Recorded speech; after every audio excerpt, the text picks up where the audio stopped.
The Craig Fahle Show on Deadline Detroit is made possible in part by Lynette's Shrimp House, located in Highland Park. It's Metro Detroit's premier destination, serving juicy fried shrimp, fish, and wings, alongside soul food sides and new additions to the menu, like turkey tacos and desserts. Located at 13548 Woodward in Highland Park, just north of the Davidson, Lynette's is open for takeaway, noon to 8 Tuesday and Thursday, noon to 10 p.m. Friday and Saturday, and noon to 5 p.m. on Sunday. Call now, get some Lynette's. Hey, greetings, everybody. Welcome to the Craig Fahle Show on Deadline Detroit. It's time for another episode of The Week That Was for June 18th, 2021. Technically, the Juneteenth holiday, the first ever official national Juneteenth holiday here in the United States after President Biden signed that bill into law yesterday. And we'll talk about that a little bit later on today. In that case, can I just shut my laptop and leave right now? No, absolutely not. All right. Absolutely not. We've got some things to talk about in this subject, among other things. In fact, before we begin, before I introduce my panel, I just want to have a quick word with everybody out there. We have a problem, America. We have a serious problem. It's not like a drinking problem. It's a stupid problem. The stupid has been turned up to 11 in this country for about the last 5 years. And I need everybody, just like they're doing in California and Texas with their thermostats, dialing them down just a little bit to save some energy. Well, save some brain cells by turning down the stupid just a couple of notches in every household. And we might be able to get through these next few months. Because between the stuff that I'm hearing from the anti-vaxxers in the last couple of days and some of the reactions to the Juneteenth holiday, just those two subjects alone are enough to make me weep for our future as a nation. Because, oh my God, is it stupid? And we'll talk about a lot of these things today. So that's just my public service announcement for today. Dial back the stupid just a little bit. And I'm not suggesting that I'm smart. I am suggesting I do try to get information from reliable sources and believe people other than my teenage friends who told me that they're not getting the vaccine because they are seriously concerned that the government is trying to give them some sort of a virus that will create a zombie apocalypse. I saw this person on the news this morning. Did you get her news from TikTok? Yes, as a matter of fact, it is where it came from. And we'll talk about this a little bit later on when we get to the COVID stuff that we're going to talk about today, because I have serious trouble understanding what the benefit to society would be in injecting a zombie apocalypse virus into it. It doesn't make any sense. Zombie apocalypse, better apartments. I don't know. For who? For the survivors. Anyway, we'll talk about that a little bit later. We do have a lot to get to, and I want to introduce my guests for being here. Of course, you were hearing Nancy Derringer in the bottom right corner for me today. I don't know what it looks like for you, but that's where she is today. In the center square is my friend Allan Lengel, of course, from Deadline Detroit as well. Hello. Hello. We welcome back Darrell Dawsey from Wayne State University, longtime journalist as well. And our good friend Brendan Walsh returns once again. Of course, longtime business person, former school official in Grosse Pointe, among other things, but a smart guy, somebody we're glad to have with us today. Thanks for coming back, Brendan. Thank you. So we didn't scare you off the first time. That's a good thing. Let's talk about the big story of the week. And really, that was President Biden's trip abroad. There are varying suggestions as to whether or not it was successful for him, trying to reestablish a relationship with our allies in Europe. And of course, the big showdown with Vladimir Putin. And lots of talk about whether or not any deliverables were there and whether or not anything was going to be accomplished by talking to him. I, for one, always think talking to somebody is better than not talking to them. But at the same time, you can't expect the president to go into a meeting and walk out of there saying, oh, he agreed that everything he was doing was bad and he's going to stop it from now on. I think the trip went pretty well for him, but I don't know what everybody else thinks. Why don't we start with Allan on this one? I think certainly, in terms of our European allies, I mean, it was really important to sort of reestablish that, hey, we're on your side, that we're not going to bully you, that I'm not for the dictators. I'm with you guys. So I think that was very positive. And like you say, it's important to have a dialogue with Russia. I mean, it's not. It's a country we should always have some kind of dialogue with, whether we have good relations or bad. I think we're two big powers that need to have some form of communication. So I think that was good that he did that. But I think more importantly, it was good that reestablished with the European allies. I think they were happy to have a guy who's reasonable, who's not a insane leader. And so that was positive. All in all, I think it was positive. Did anybody get shoved out of the way? A couple of journalists did. I don't know if you saw the yeah. Russian security fighting with the American journalists. That was kind of an interesting little sidebar that was taking place there. But, I mean, there are people that are saying that, look, Russia's GDP is too small. He doesn't deserve a seat at the same table as the other people in this picture. But they also have a unique capacity to screw things up globally, like no other country really does, besides the United States and China. I mean, those three nations really have the capability of screwing up everything for everybody if they really, really wanted to. So it seems that somehow bringing this guy into the fold, at least in a way that, again, there is some dialogue. I think Allan's right about that. Has to happen. But, we don't know what he said behind those doors, and we don't know what sort of threats were made. There were some implied threats that, hey, how'd you like it if all of a sudden your gas pipelines didn't work? That seems to be a veiled threat to me. Talking about the cyber hacking and stuff like that. I mean, you can only talk so tough. You can't just go in there and threaten to bomb everybody. The revelation for this trip to me was the fringier members of the right-wing people that I kind of pay attention to are now essentially like on Team Putin, which I find really, really weird and annoying. Having lived through when the local conservative groups would have screenings of Red Dawn, and as a cautionary tale for Americans, to suddenly see them saying, well, hey, that Vladimir Putin, he's got steel balls, which is more than I can say for Joe Biden. So that was alarming. But we know that, we've known for quite some time that they are comfortable with authoritarianism, and it's the old quiet part loud thing. There's a picture that makes the rounds every now and then on Twitter and some other social media platforms of a couple of beer-bellied white dudes at some convention or something, and they've got a T-shirt that says, "I'd rather be Russian than a Democrat." That should tell you everything that you need to know about where those folks are. I think that, with regard to the whole meeting with Putin, one of the things, they cover that stuff like horse races. You don't really know what the impact of something like that's going to be for months, if not years, in terms of policy and how these things will actually shape the world. I don't really get the sense that a whole lot significant came out of it. I agree that it's important for them to talk. I think it's important for, the United States to go back and to reassure, its allies after 4 years of just, chaotic weirdness that things are being set right again. But, I think the rest of the world has a right to be skeptical. Is this about to be some sort of, 4-year sort of thing where, things are going to look good for the next 4 years, and we're going to get some other nut in there, post Biden, who's going to sort of drag us back. So, there's a lot of legitimate concern that's being raised. I think the last 4 years really scared a lot of people, and it suggested to the world that the United States is really not the stable superpower that we want people to think. And I think that, it's going to take a whole lot more than just this one meeting with allies or, a successful meeting with Vladimir Putin to change it. Well, Brendan, I think one of the things that was really important is that he met with all the allies first. Mm-hmm. Gets them back on his side, reassures them that the United States is going to have their back if there's any potential conflict there, and that NATO matters and we're committed to it and we're going to pay. Don't worry.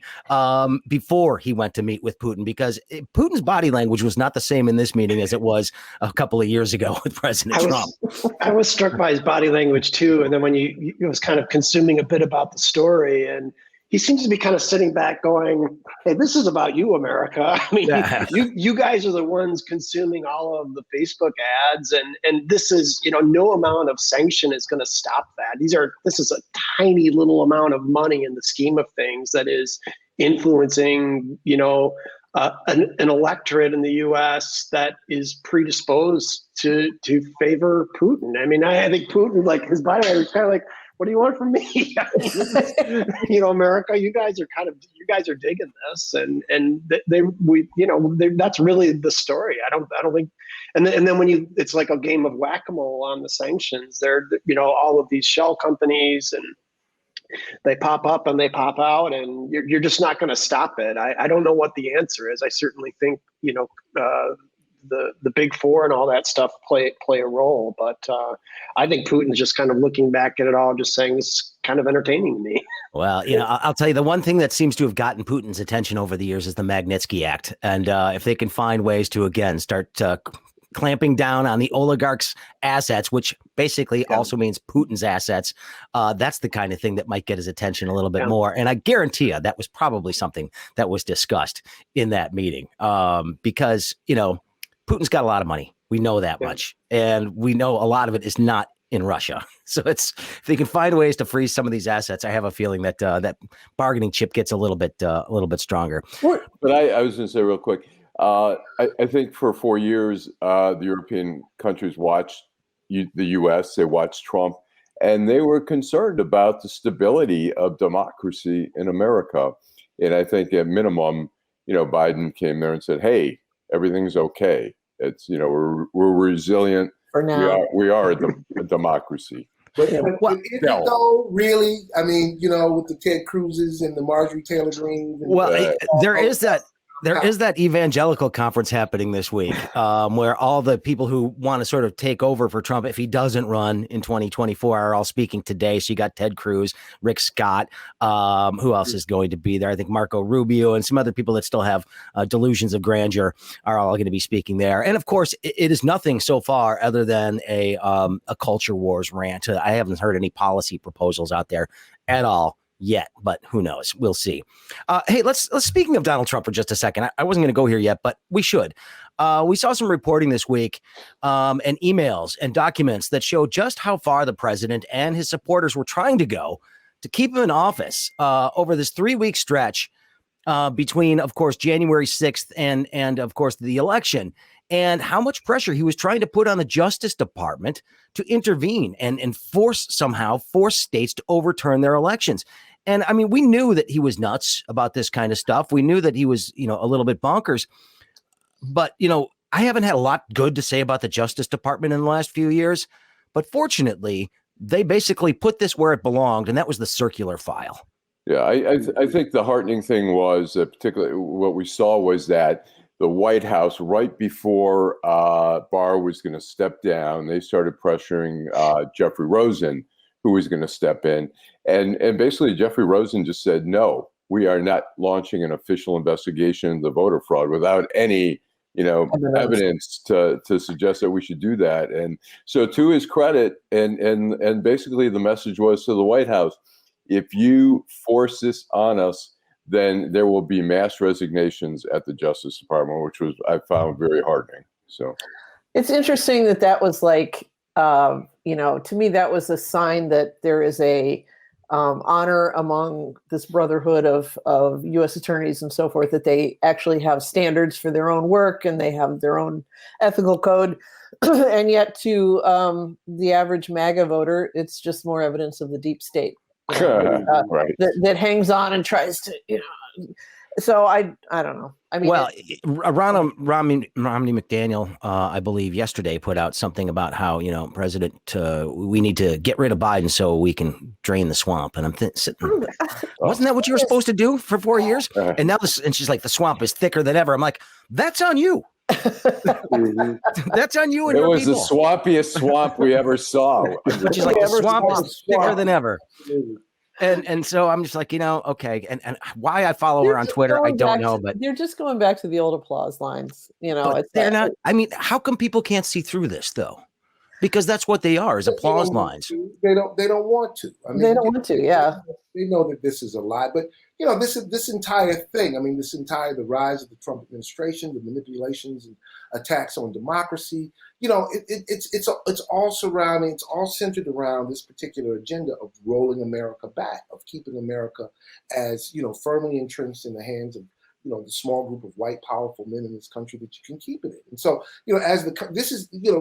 these folks see this thing as an existential threat. So all of these sorts of tactics that are being taken, whether it's the DOJ looking into journalists, the attempt on the judicial level to attack women's reproductive rights, LGBTQ rights, it's all about maintaining power in the hands of a small group of people in a rapidly diversifying country. And Donald Trump's, the fact that this did not succeed is certainly heartening. But I'm very afraid that at some point this sort of thing is going to succeed, that we are going to get somebody in there who's a whole lot smarter than Donald Trump, a whole lot, more politically savvy, somebody who knows how to say the right things in public and yet still engages in the same sort of illegal predations on, against democracy that we saw for 4 years under the Trump administration. And so, yes, this is good news. It's good to know that, there's sort of the Kimbe Mutombo, this, out of the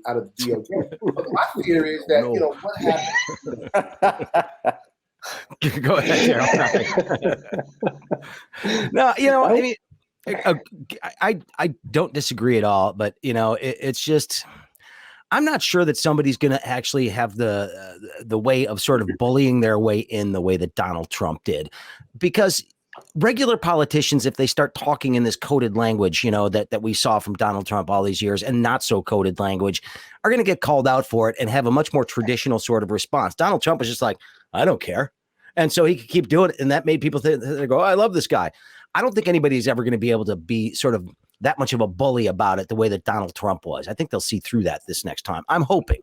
Well, but I think here again, you've got evidence of this fertility in this country to receive that sort of message and respond to it. And, even I think it was Rosen in that exchange in that 3-week period, even wrote an email, I forget to who, like, this is insanity, but the whatever the analogy is, the Pandora's box or something's out of a bottle here that I don't know that you'll be able to get back in. In some way, I think the left needs to find a way to bring a message that can resonate with that electorate, because it's out of control, and these other guys they're feeding the fire, and it's just fertile ground. And even though they reject something, voter suppression laws pop up, bills pop up all over the country, here in Michigan, I think 46, 47 other states around the country, all being raised in service of this big lie. And so, we're not out of the woods yet. Yes, this particular attempt was rebuffed, but the threat, the danger to democracy and to everybody's right to vote absolutely remains. And in fact, it's probably been amplified. Oh, well, let's just build onto that for just a second then, because we had a situation just yesterday where Mitch McConnell said he is going to filibuster the compromise bill that Joe Manchin was able to come through on Voting Rights Act, which included voter ID qualifications. Even Stacey Abrams said, look, this is a step in the right direction. We should do it. If we can get bipartisan compromise on voting rights, that could invalidate a lot of these states that are trying to do this kind of stuff. But Mitch McConnell wanted no part of it, said he's going to filibuster it. And so clearly there's not any real desire on the part of Republicans to do any of these things that would be done with this HB, or what is it, SR1 or whatever. I'm just trying to figure out, what the step forward is to do it, because if you reach a deal with some people and then one side just says we're not even going to engage on this issue, what can you do to stop it? Anything? Nothing. I don't think. I mean, we could. Mitch McConnell could be hit by an asteroid tomorrow, but you heard the other thing he said this week.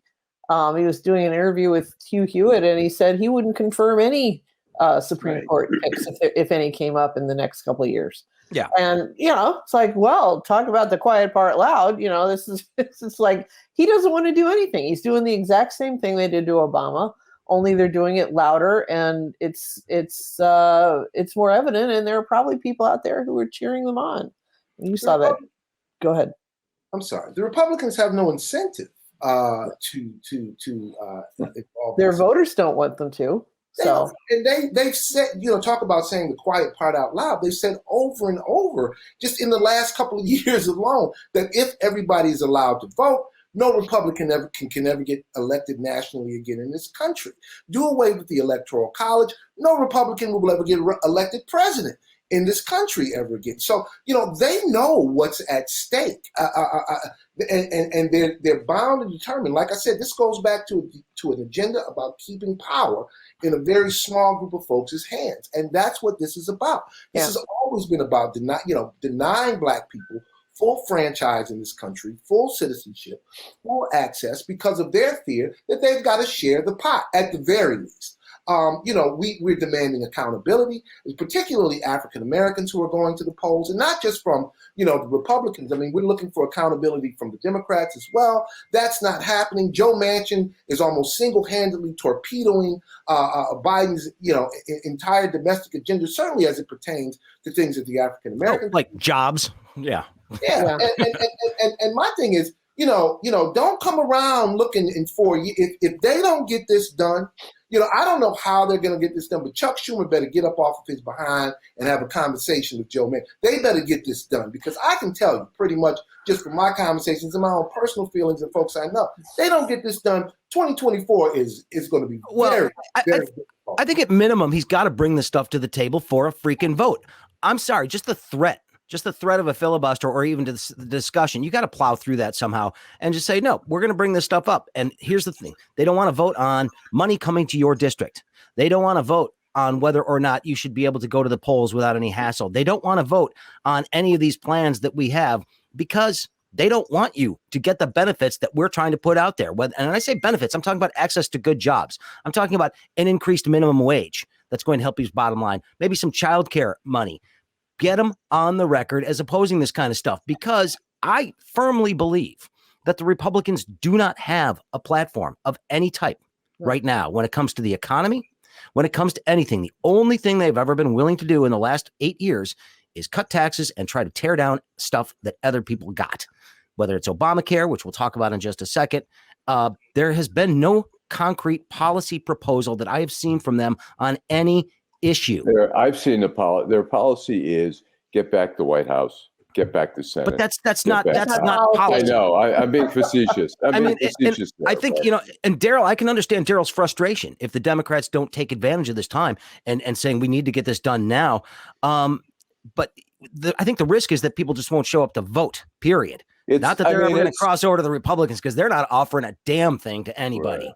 It's insane. That's also advantageous to the Republicans. The fewer people who show up. I don't disagree with that, but it's insane that it's 2021 and we're still dealing with ways to prevent Black people from voting.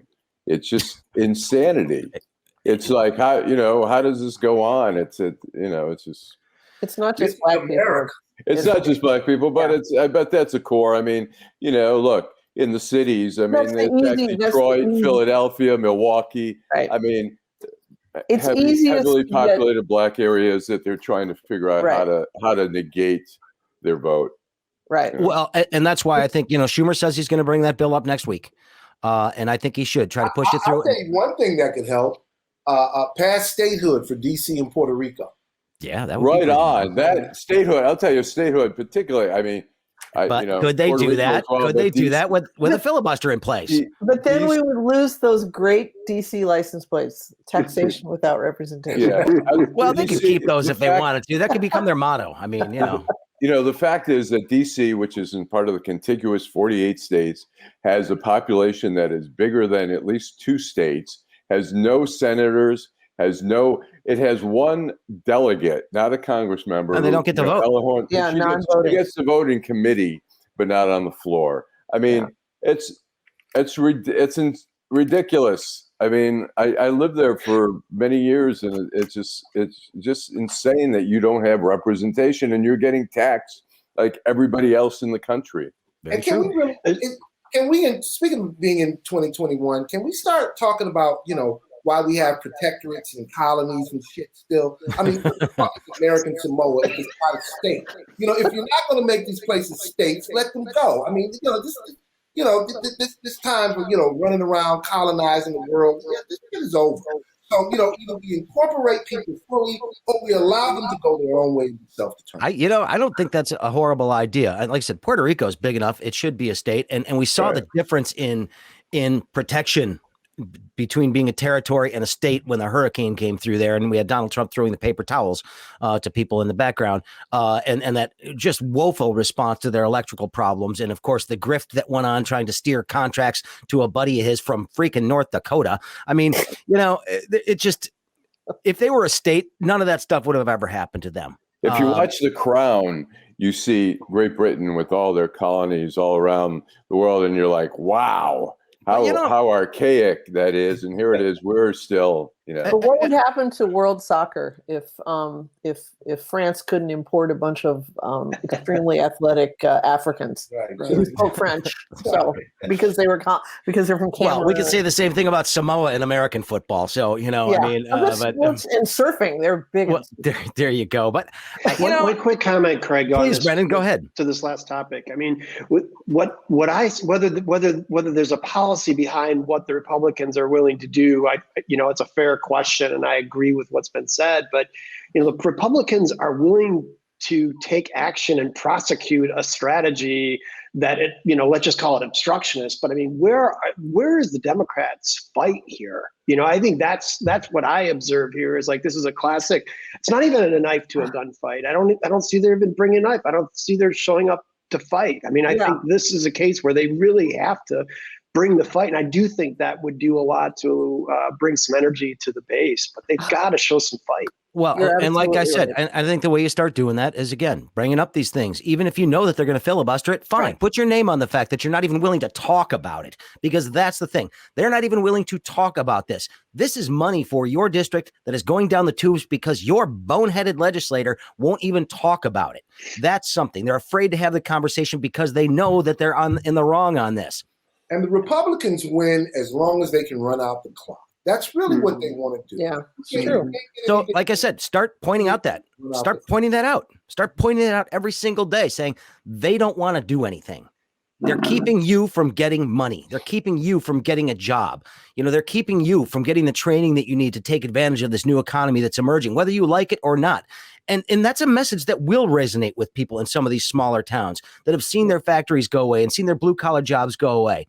They already know that they've been left behind in a lot of instances. They don't want the same thing to happen to their kids, and they'd like to see their kids being able to stick around in their community instead of moving to these liberal hellholes like New York and San Francisco.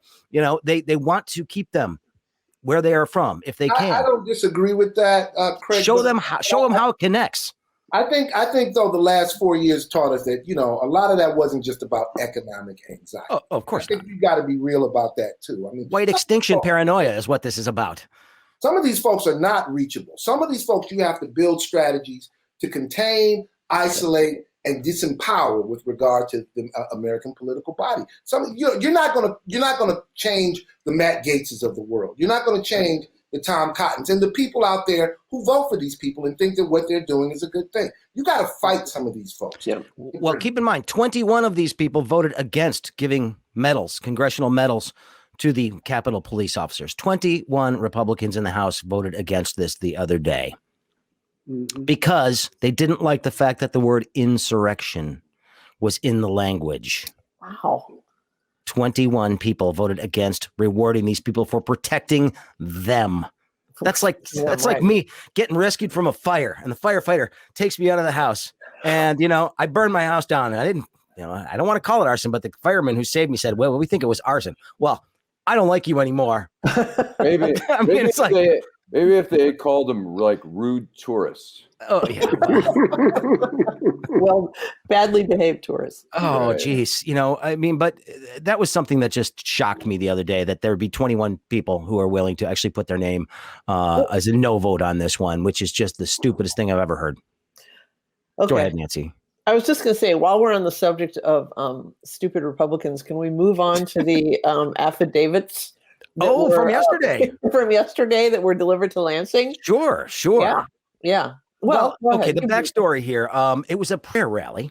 That's what they call it now. It was a prayer rally. No, it wasn't a prayer rally. It was a bunch of nut jobs bringing in affidavits alleging fraud in the Michigan election and wanting to see an audit similar to what we're seeing with the Maricopa County, Arizona results, which is not going to happen, by the way, because we need a forensic audit. My favorite tweet of the day was from Jocelyn Benson yesterday, our Secretary of State and Director of Elections. She said, well, she's in charge of elections, not the director. That's a different person. But she said, there is no such thing as a forensic audit of ballots. It just isn't. This is not accounting. And you know more about forensic audits than I do. Is GOP for let the cyber ninjas come to town and paw through all of the ballots and come up with something. I mean, I'm really looking forward to seeing what they decide in Arizona. Well, but they're saying now the report might not come till Labor Day. I heard that this morning. Oh, really? They sent some of the electronic documents up to Montana in a truck the other day, which is really weird. Why? We're not sure. What's in Montana? You know what? You know why, Nancy? Because in Montana, a lot of cattle. No, there's a guy that owns a company that's connected to the cyber ninjas who's got a sub company. He's got now one contract, and then he subcontracted to his other company to do some forensic research on the computer records of this. It's a grift. They're basically getting a government contract and enriching themselves at the trough of stupidity. Yeah. This is what is going on, and this is what they want to have happen in all these states. And don't you think for a second that cyber ninjas would love to get a whole bunch more contracts like this to keep them busy for the next 5 years? Of course they would. But there's nothing that's going to come of it except the waste of taxpayer dollars. What is the point of these affidavits, though? I mean, what I swear I think my vote was stolen. I sign an affidavit that says I want. How is this different from signing a change.org petition, which is like the ultimate wetting your pants in a blue serge suit? Nothing. You know, nothing exactly. But they're bringing them in the banker boxes, you know, on the hand trucks and lining them up. And Rashawn Maddock is there looking all and harassing Mike Shirky's staff. Right.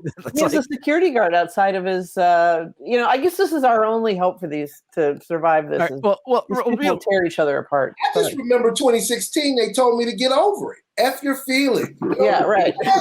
What happened to those people? You know? They got a lot of feelings. They have feelings too, Darrell. Come on. Yeah, I was a snowflake and everything. And now well, here again, in the absence of policy to advocate for, it's just keeping something alive that keeps the embers burning. Yeah. You know, it strikes me that it's just fuel. It's the fuel that runs the party.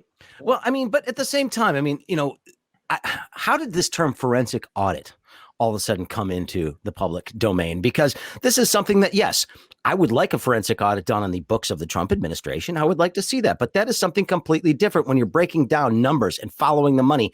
This is just votes. These are just ballots. You can either count them or not count them. You can check the signatures. You can do all those sorts of things. But there's nothing more to it than that other than them looking around for bamboo fibers in the freaking paper. Right. I mean, forensic, I guess and they haven't started that part yet. Has kind of a connotation that criminal activity is involved somehow, like forensic pathology or any other kind of thing like that. And so that's what they're looking for. This essentially, they want to go into the ballots and then look for evidence of wrongdoing, which is why they don't have a dead body, though.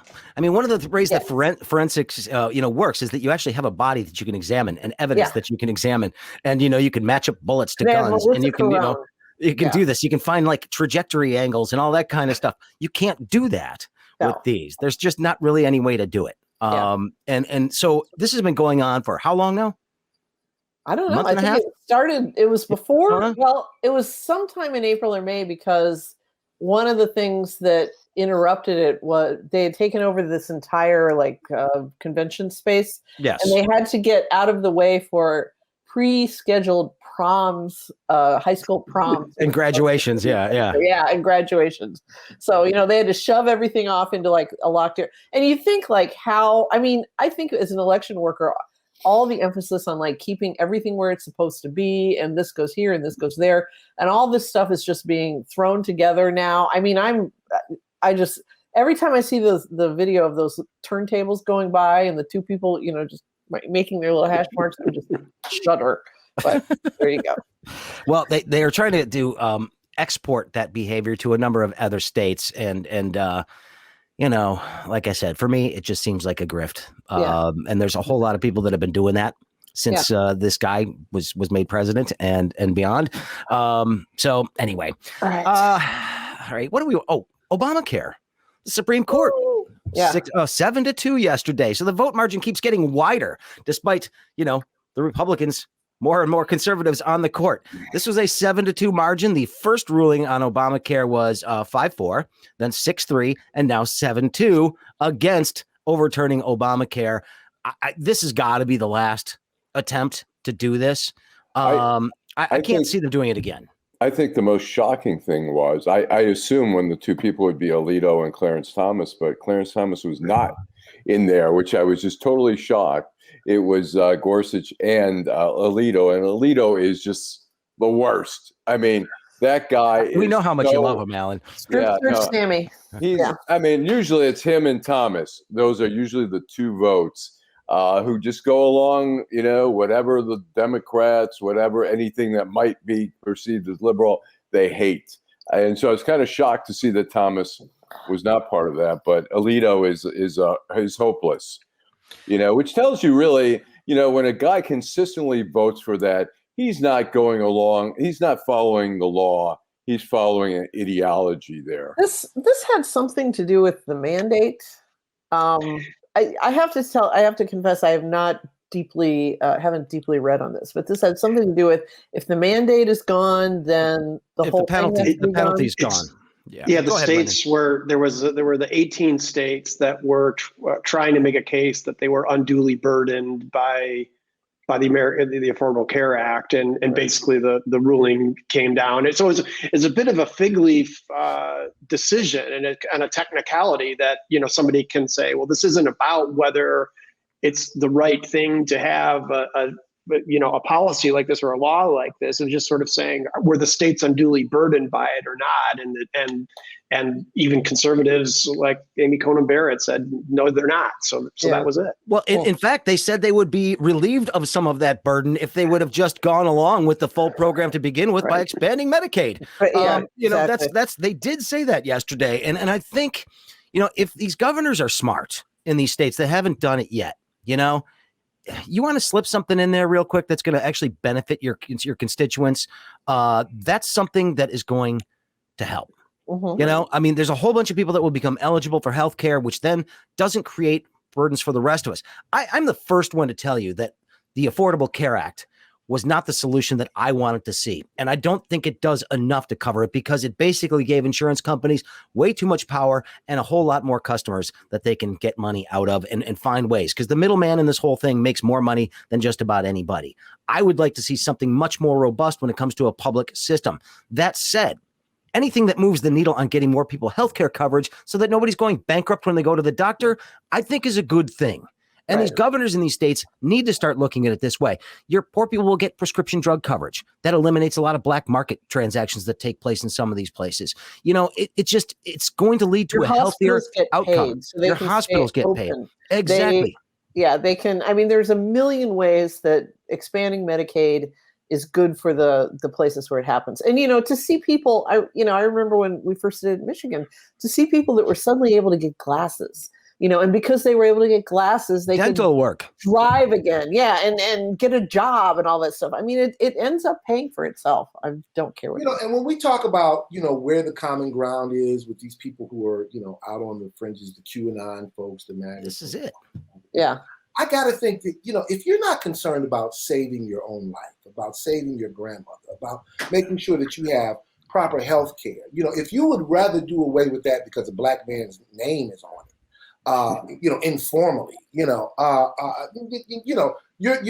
like I said, you're beyond help. But if there is a place, to me, where you can begin to have the sort of, common ground, common sense conversations that you want to have, it's got to be around healthcare. You will never be able to convince me that white, poor, rural Mississippians are okay with their governor sending back millions in federal healthcare funding, because he has some ideological issue with it. There's got to be a way. If there's something to talk to these folks about, I think that has to be. Hey. That has to be. Go ahead, Brendan. Yeah, and I agree on that. And the other angle I think on this is like back to the whole states issue. What can states do to kind of leverage the momentum in the blue states, for example, to just say, look, we're going to take this on our own. We're going to have a public option on a state level. I know just enough about healthcare to know that it's the most immensely complicated rat's nest of a thing anybody could ever know. Just being on the school board trying to dissect it, it's incredibly complex. But it does strike me as an opportunity for democratic states to say, well, we're going to take this on and forget about a national angle on this. What Massachusetts did? And I also believe that Hawaii has some version of that. And Colorado might too. Yeah, well, Hawaii is unique because it's in the middle of the ocean. I believe they take every single person who gets a paycheck has a certain chunk taken out of it, and it goes to some sort of, public health care. But yeah, that was Massachusetts. That was Mitt Romney's signature accomplishment. And that was the model, of course, for the Affordable Care Act in Right. many, many ways. But I mean, I knew that this act was in trouble.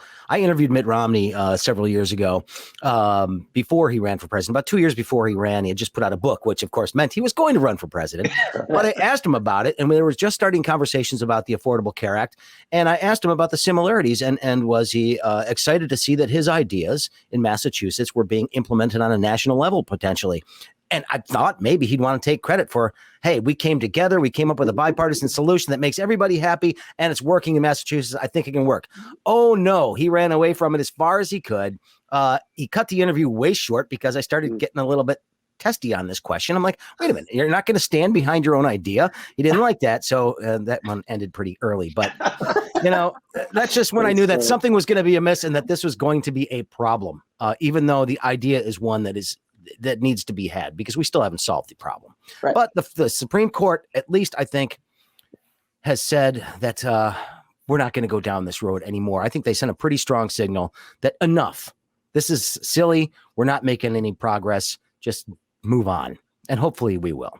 Speaking of moving on, we should move on to some other topics here. Let's go back. Okay, let's talk COVID for a little while. COVID restrictions basically are going away here in Michigan. We have made some significant progress. The caseload is below 200 cases a day average for the last 7 days, which is way lower than where we were a few months ago when we were in the thousands each day. I'm ready for it. I'm ready for it. I'm still a little bit leery. I'm worried about this new variety. And I think that, we could be setting ourselves up for another spike if more people don't get vaccinated. I agree. I think the problem is there's still a lot of people who are not vaccinated. I think what we saw last year around this time is we were seeing the numbers in the 200s. They had dipped down again, and we thought like, okay, it's almost over, knowing, even though Dr. Fauci had said going to be a second wave.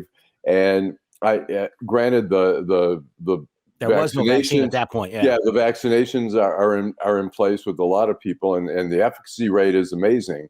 Really particularly even compared to the flu shot. But with that being said, with the variant, this is a smart virus that wants to live, and it's going to find a home. And if there are too many homes to be had, it's going to go, it's going to multiply, it's going to become one variant after another. And I think the true test is going to be in the fall. I think right now, Well, school back in and everything. But the problem is we're still seeing, I looked at a map the other day. I think it was, Bridge or somebody put it up that showed the different communities and the level of vaccination in each of the communities. And you look at places like, Grosse Pointe, where it was like 90% of the people are vaccinated in all the Grosse Pointes. And, the wealthier communities, almost everybody's vaccinated. And in Detroit, in Flint, and Saginaw, and a number of other places where you have a high minority population, the vaccination rates are lagging behind. And it's not for lack of effort. I mean, I got to applaud the city of Detroit for the operation they put together to get this done. And I mean, basically incentivizing people as much as you can to, hey, bring somebody with you to get a shot. We'll give you some money. But we're still, and it's not just Detroit and it's not just Michigan. This is something we're seeing nationwide, that gap, especially an income gap when it comes to who's getting the vaccine and who's not. There's obviously the political gap that exists in a lot of places. That's real. But there are other people that normally would not be vaccine averse who are still just not getting it. And I'm trying to sort out why that's happening. I have a good friend who's a very bright guy. He's from England. His wife is from Germany. They live here in Metro Detroit. She's a doctor, and they don't want to get it. And I was giving them hell. She's a doctor? She's a doctor, yes, and ear, nose, and throat specialist, and very bright woman. And they're like, and I was giving him hell, and he says, "Well, we don't know." I said, "But what we do know is that the virus does some horrible things and can have some long-lasting impact, if not death." And he says, "Well, we don't know what can happen." I said, "You mean like death?" I mean, it's just frustrating when I see people who are educated, intelligent, reasonable, and they're not getting it. It's not just people in poor communities or whatever, people who aren't as well educated or whatever. It's out there, and it's frightening. You know, like I said, I was the first day that Ford Field was open. I was eligible. I was the right age, and as soon as it was not just for seniors anymore, I was there, and I was there the very first day, within the first couple hours, and then I went back the exact same 3 weeks to the date, and I was there at the exact same time that I was there the first time, and I got it done. And I'll tell you what, I mean, the sense of relief that I felt when that happened was huge, because I look at this, and I'm not concerned that we're going to have the same levels we had before, because enough of the population is vaccinated that it's not going to harm. Well, it won't affect as many people as it did last time. But I haven't noticed that the lethality of this is changing a whole lot. No. Those who do get hospitalized are still at the same risk they were before for becoming very, very ill. And I mean, I don't understand how people can think that just if everybody else takes care of this, then I don't have to. It doesn't work that way. I know in places like Detroit, I mean, there are a couple of things that work. I mean, first, where you've got, large African-American populations, you still have a great deal of distrust of just the government and its ability to administer these things and to do what is right for you. Because, if you're Black in America, very rarely does the government really do what is really, really right for you. So, why would this be any different? That being said, I am vaccinated. Let's be clear on that too. And I will cough on you, Allan, if you know. I think there's that. But I think there's also, the level of anti-intellectualism in this country, the anti-science sentiment, I think has helped to sort of fuel and amplify a lot of that skepticism. I was talking to somebody over the weekend, and just a guy works at the plant, good guy. He has a child who has certain cognitive issues, and he believes that the vaccines that his child got early on helped contribute to this, and so he doesn't. He thinks he's doing the right thing by his kid by not getting her the COVID vaccine. And you ask him, well, what does your doctor say? I don't care what they say. They just, there's just a wholesale rejection of facts and science. And so, you combine this with that kind of skepticism, you're going to see these kinds of laughs. But some of the excuses done a great job of sending ambassadors in the community and continuing to talk, and that's what has to continue. I mean, there's something I said at the very beginning of this when the vaccines just got started and people were like jumping the line, and rich people were jumping the line, and I said, look, everybody, if you see a whole bunch of rich people jumping the line to get something first, chances are it works. Well, I mean, watch what they're doing, because they know, and I don't know what the role or Washington Post has been keeping on their website. They have a daily update on how many million Americans have had it. And the last time I checked, it was over 160 million Americans. It's like we haven't had a zombie apocalypse yet.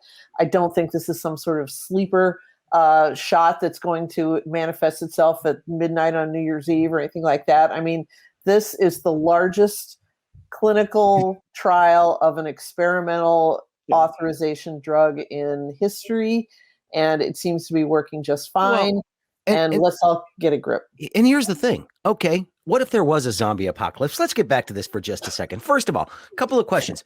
One, what would anybody gain from having a nation full of zombies walking around?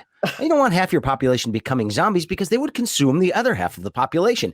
If zombies were real and they did the things that they do in the freaking movies and video games, they would basically just take over everything. But you have a zombie army for what purpose? No purpose. Well, it makes no sense to have a zombie apocalypse or to try to create one in any way, shape, or form. But the other thing, for 1 second, let me just finish this point here, is that you're sitting there saying, I don't want to become a zombie. Well, then you'd only be partially dead. In the meantime, 600,000 Americans are actually dead as a result of this virus, and way more than that globally. So you could either be partially dead or fully dead, or at least at risk of being fully dead. But zero risk of being a zombie, zero risk of becoming a zombie. This is not a real thing. Go ahead, Darrell. Sorry about that. As long as I get the slow-moving zombies from Walking Dead. They wouldn't be an effective army. We're done. I think I could survive the slow-moving zombies. But the fact is, kids like, yeah, well, my friends believe this stuff, or they believe that they're being microchipped. And we've said how many times, Nancy, we're already microchipped. It's called your damn cell phone, your smart TV, your Alexa in your home. They know everything they need to know about you. They don't care really about your health unless they want to sell you a drug of some kind. What they really want to know is crap that you want to buy. That's what they really, really want. And how they can separate you from your money. That's pretty much what they want. So they don't need to put this in there. Well, I think we've got a case here again, of course, of a lot of this being politicized, but big picture and statistically, two observations. One is the immunizations and vaccinations have been a tremendous success. I mean, the statistics are astounding in terms of the case volumes. And I think I just read in Michigan that it's minuscule compared to what it was just in April or something like that. Right. But the other thing is, it's science, and I think it's an incredible victory for science, but still there is not perfection here, and there are probably going to be some people that are going to be adversely affected. That's what we're talking about when we're dealing with science and medicine. It's not foolproof, but this is about probabilities. That's how everything still works. wearing my mask in grocery stores and so forth. It's still on the stick shift in my car. I just grab it when I go. I was getting carry out at a restaurant the other day, and like the help wasn't wearing masks. Yeah, nobody wasn't wearing masks, and I'm just kind of uptight about that still, and maybe I shouldn't be, but I am. Menards had a sign the other day. We were at the hardware store, and it said, "Masks are not required if you've been fully vaccinated, but we would really, really, really appreciate it if you still did." And I was like, "That's a nice ask. I'm putting my mask on." Yeah. So that's I appreciated their politeness there. Yeah. Okay, we've only got about 10 minutes left. We need to get to a couple of things. Some of the stuff's going to hold for next week because it's still going to be going. But I did want to talk about Marjorie Taylor Greene for just a second. Oh. Of course, the wonderful Congresswoman. she of course came out a couple of weeks ago and put a tweet out there likening people wearing masks to the gold stars that Jewish people were forced to wear in Nazi Germany, which of course, was meant to identify them, scapegoat them, and then finally to separate them so that they could kill them. This is what was done. This is not, and she said, this is just like what happened in Nazi Germany. I immediately retweeted this and said, somebody needs to go to Auschwitz stat and learn something. Well, she did the next best thing. She went to the U.S. Holocaust Museum in Washington, D.C., which is an amazing facility, by the way, if you haven't been there. And guess what? She learned some stuff. She learned that she's an idiot. She learned that she was wrong. And she actually did apologize for the stupid things that she said. But I'm thinking to myself, oh my God, this woman is in Congress. And I think it was Jimmy Kimmel who said it best the other day, said, well, great. She went to the museum and now has the same knowledge of the Holocaust that every sixth grader in Washington, D.C. has.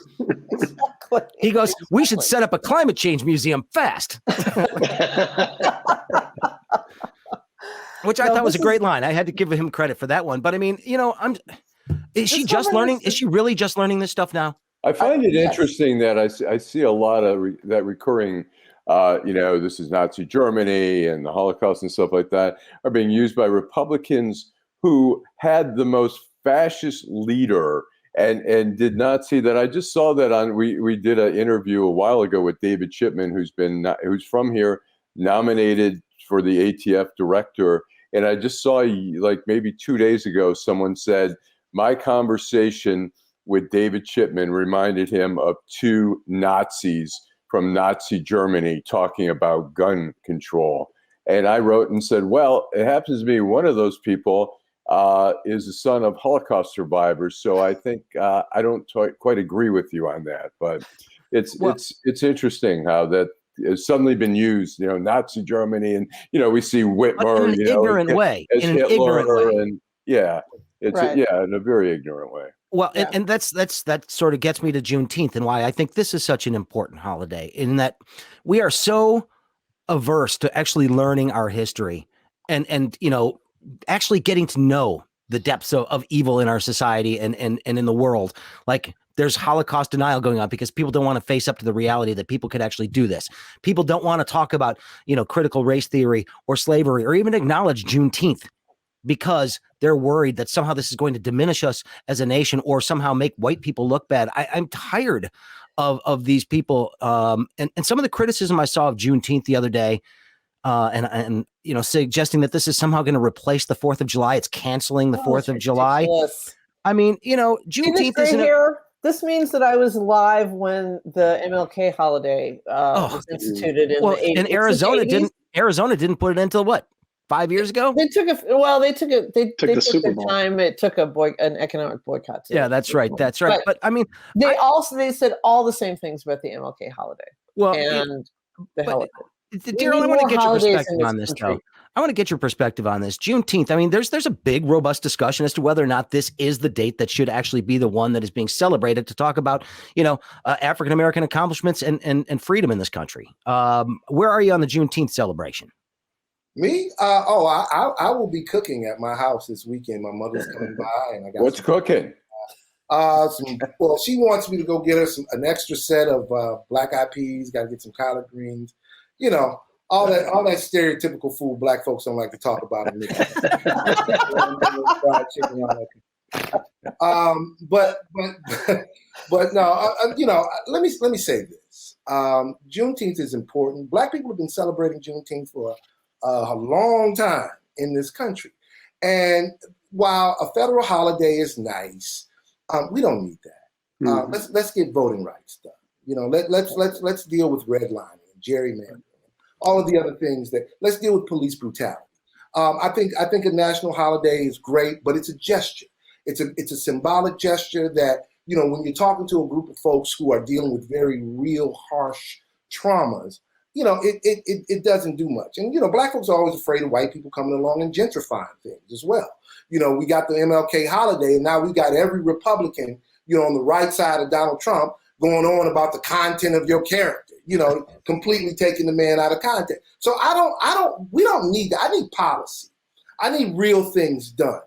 Symbolic gestures like this are good. Certainly Juneteenth is it's an important holiday. It's an important holiday because the community, though, said so. Not because Joe Biden decided that he's going to give federal workers an extra day off, which I think is great. I'm always for another day off. But my point is, I really think I worry sometimes that things like this become a distraction from some of the real issues, and they give folks a false sense of progress, a false sense that certain things have been achieved when they haven't. And so, I always like to put that caveat out there. Having said that, I think Juneteenth is a wonderful observation. Certainly is something that the entire nation should understand, should recognize. No, I realize that, it did not mark the end of slavery. You had Delaware and Kentucky that were slave states up until December of I think 1865. So you continue to have many of the problems that sprang out of slavery in terms of the wealth gap, the police department, all these kinds of things. So this is a great time, I think, for us as a nation to reflect, but also to figure out what our real priorities need to be and how we need to move to achieve. Yeah, talk to a gay person about Pride Month sometime, and they'll say all the same stuff about rainbow washing, and it's like, God, if I see another corporate logo with a rainbow on it, I'm gonna. Well, and for those people who think that this is somehow going to impede on July 4th, hey, it's just a matter of a couple of years before we have somebody getting dressed up in a costume, maybe Frederick Douglass, Abraham Lincoln, dance around trying to sell you a freaking mattress because it's time for a sale at Mattress Warehouse. It's our Juneteenth mattress sale. It's all coming. You'll hear the gunfire. You'll hear the fireworks going off. It's going to be the same as every other damn holiday in this country at some point. And it's not, July 4th is sacred. Yeah, let's go drink a bunch of beer and shoot our guns. Come on now. Right. I already saw a tweet. The San Jose Sharks hockey team probably put out the worst Juneteenth tweet yet. It's some shark like chomping through some chains, some manacles on some like black arms, bite through racism or something. It's like, listen, man, we ain't asking for that, okay? We're not asking for that. Yeah, well, I think you're right. You don't gentrify us out of the neighborhoods where we've been living for the last 5 decades, and you can no longer afford to buy a home. Like, that's what we want. Go ahead, Al. I was going to say that, as you were mentioning, every holiday suddenly becomes glossed over. People don't even think Memorial Day. What is that? Oh, it's for memorials for, the dead soldiers. People don't even think of Labor Day. Oh, wait a minute. That's to honor the workers. It's Labor Day. That's a holiday. That's a time to get away. There's a time for a sale. People forget MLK Day. Hey, it's a day off. People forget the meaning of these holidays anyways after a while. It's just, well, All right. Well, okay. We're running out of time, but we still got to do this. And now it's time for Deadline Detroit's nominees for Schmuck of the Week. Okay, time for Schmuck of the Week nominees. Who wants to go first this week? Do I have any volunteers? Allan Lengel wants to go first. Okay. Right. It is the former White House doctor, who's now Representative Ronnie Jackson, who him and 13 other Republicans have sent a letter to Joe Biden asking, or I don't know if they've asked or demanded, that he take a cognitive test because of some guffaws or whatever that he's had. And it's Man-woman TV. It's a classic. I mean, if I don't know, it's just another distraction of, do something to help the American people. Stop the ridiculous politics. I mean, it's just, and that guy that guy is such a jerk anyways. I mean, he gets the double schmuck of the week. That guy lied about Donald Trump's weight the whole time he was there. Right, there's no way Trump weighs 239. And in perfect health. Yeah, he's a genetic marvel. Yeah, that's right. That's right. Superhuman. Dynamo. I'm surprised he's not wearing a Spider-Man costume. All right. Who wants to go next? How about Brent? Okay, Darrell's got one. Who do you got? Talking Juneteenth. My schmuck of the week is the historic Lotta Plantation Nature Reserve in Mecklenburg County, North Carolina. Oh, geez. I know this place. They decided that they would celebrate Juneteenth by creating a program in which a slave owner was being chased by Union soldiers. And in addition to the game of catch the slave owner, they also decided that they would have a part of the program where you could listen to the takes from other slave owners and where you could listen to Confederate soldiers lament the fall of the Confederacy. Wow. This is what I mean when I say, white people, we don't need you to be involved with Juneteenth. We've been good for 150 years with our own little backyard celebration. That's where the whole idea of the cookout comes from. You didn't even know about it. Social media put you up. We're good. So, this is exactly the sort of thing that I'm talking about, and this is the sort of thing that we should avoid. To their credit, I believe Mecklenburg County actually severed their contract with this nature preserve, one that they'd had for about 30 years. Well, if it was true to life, if this reenactment was true to life, wouldn't they have torched the house at the end of it? The Union soldiers, just burned to the damn ground. Black people wouldn't this ain't Django's Revenge, man. People wanted to get away from white folks. They didn't want to be around them. It wasn't that you wanted to go back and burn down anything. You wanted to be far away from those crazy people as you possible. And that same thing still holds true today. And oh boy, that was fantastic. That was an excellent nominee, Darrell. I really appreciate that. That was really good. I can segue off that with another gun-toting theme. We have gun-toting on her thigh holster, Lauren Boebert, with two horrible moments this week. One was she was one of the 21 that Craig mentioned before that voted against the honoring of the Capitol police officers, and she also was promoting the idea that the liberals had knowingly spread HIV, riffing off of the COVID vaccine. So Lauren Boebert is my nominee. She may be expelled from receiving this award. I don't know how many times she's gotten it, but yeah, and I'm pretty sure she was one of the people that made one of the really stupid Juneteenth tweets as well. But I couldn't find it this morning, so it may have been scrubbed. I got to take a look. Who's next? Nancy. Okay. I have been distracted this week because I'm hosting a dinner party tomorrow night, and so I've had a lot. Haven't had as much time to keep up with the news as I usually do. You're supposed to wait till the guests bring the wine, Nancy. Yeah, I know, but so I'm going to go with the easy one. And since we didn't mention it, I have to kind of brief people. I'm going with Mitch Albom, and that is because he has now written two whiny, hand-wringing columns about the Dr. Anderson scandal down and sexual abuse scandal at the University of Michigan, and has written these columns that have very carefully framed to either exonerate or not put any blame on the late coach Bo Schembechler. And I think that is a little bit beyond the pale, particularly given the fact that he and Bo were apparently very good friends, and he was co-author of Bo Schembechler's autobiography. And as such, I think he did not disclose any of this. And as such, I think that's journalism schmuckery of the highest. He really is going out of his way to find any way to exempt Bo from the criticism that rightly is coming his dead self's way. His dead self's way. Yeah, exactly. You know, I mean, it just.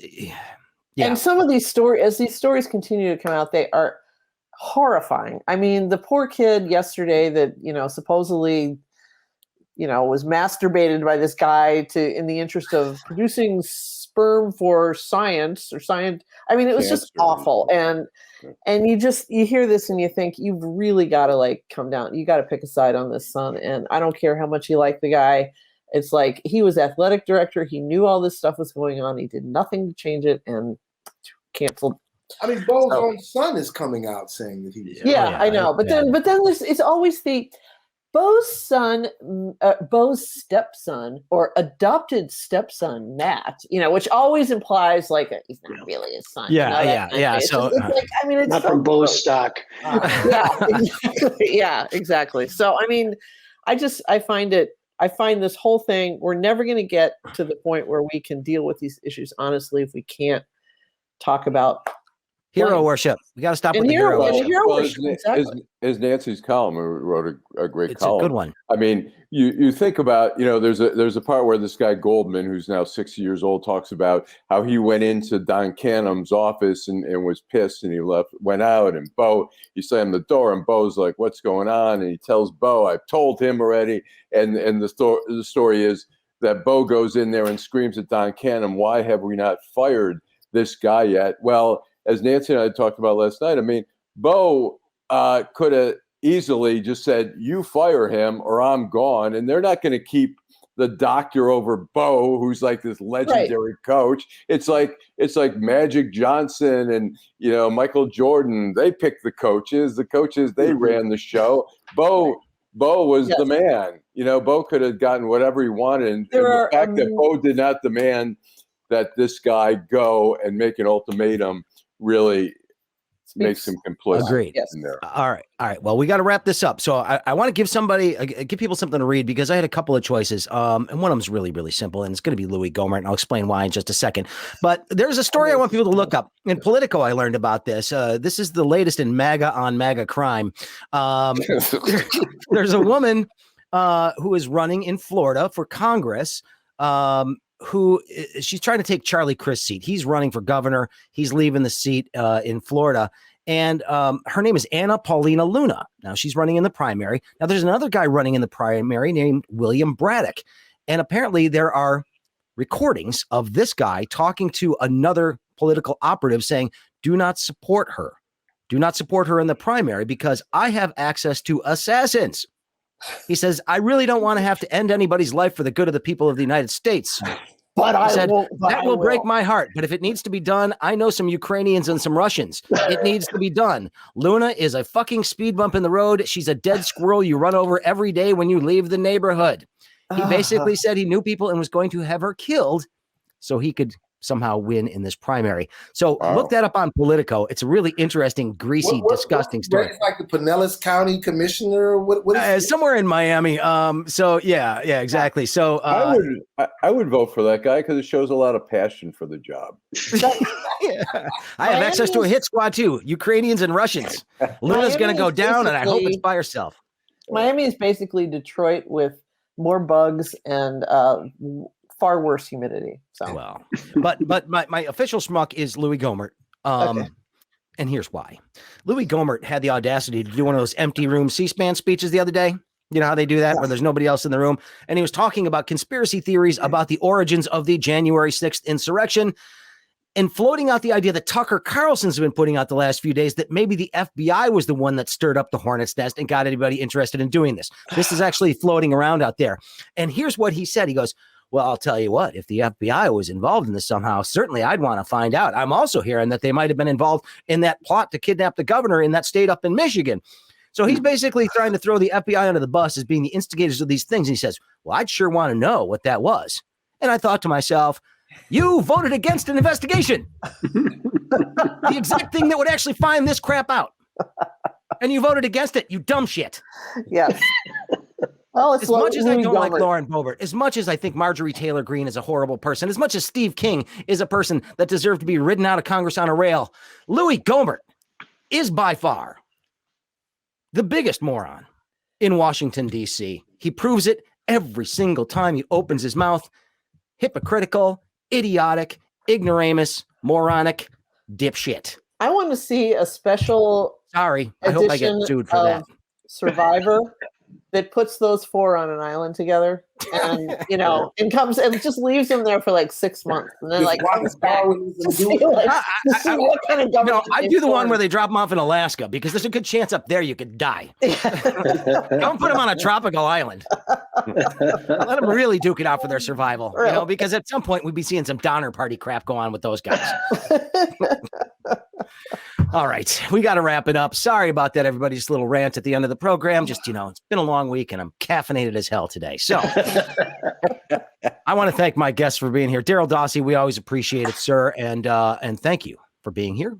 Appreciate it. Brendan Walsh, see you very soon. Nice to see you again. Thank you very much. Nancy Derringer, as always, we appreciate your help. Allan Lengel, thank you. Thanks to Michael Lucido for engineering the broadcast. Thanks to Deadline Detroit, of course. Become a member at Deadline Detroit. There are some great stories on there. And by the way, Eric Starkman has been killing it on this stuff about Beaumont. If you want to know about this proposed merger between Beaumont and the health system in West Michigan, read up on it. It's a big deal. There's a lot at stake here, a ton of jobs, and a lot at stake when it comes to the quality of our healthcare system here in Southeast Michigan. This is stuff that matters. Stuff that you need to know about, and we will keep you up to date on that. And also lots of other great stories. Go ahead, Allan. And one last thing, Danny Fenster. Don't forget about Danny Fenster. Keep bugging your Congress members. He's a journalist in Myanmar who's been it's going on almost a month behind bars. He was arraigned yesterday on these new charges of, these media charges, basically, where it's a law that says either if you wrote something or, you were part of something that either was false or created fear. Well, here's this regime that's killing people. Oh, yeah. And they're reporting on that. And so I guess that's creating fear. Yeah. Well, at least, you got some sign that he's alive. He's all right. Yeah. But that's a huge deal. But yeah, please check that out. And there's a lot of different things you can do again to support the cause here. Again, mostly get in touch with your Congress people and force them to put some pressure on the administration to really reach out and see if they can't get this settled pretty quickly. Also, thanks to Lynette's Shrimp House for their assistance and promoting this program and advertising here. We appreciate their help. Fantastic place, by the way. If you're talking about some of the sides you need, Darrell, that's where you need to go for your Juneteenth celebration right and there. The fried shrimp. I endorse that. That's good. All right. Very good. Thanks, everybody. Have a wonderful weekend and drive home safely. The Craig Fahle Show on Deadline Detroit is made possible in part by Lynette's Shrimp House, located in Highland Park. It's Metro Detroit's premier destination, serving juicy fried shrimp, fish, and wings, alongside soul food sides and new additions to the menu like turkey tacos and desserts. Located at 13548 Woodward in Highland Park, just north of the Davidson, Lynette's is open for takeaway noon to 8 Tuesday and Thursday, noon to 10 p.m. Friday and Saturday, and noon to 5 p.m. on Sunday. Call now, get some Lynette's.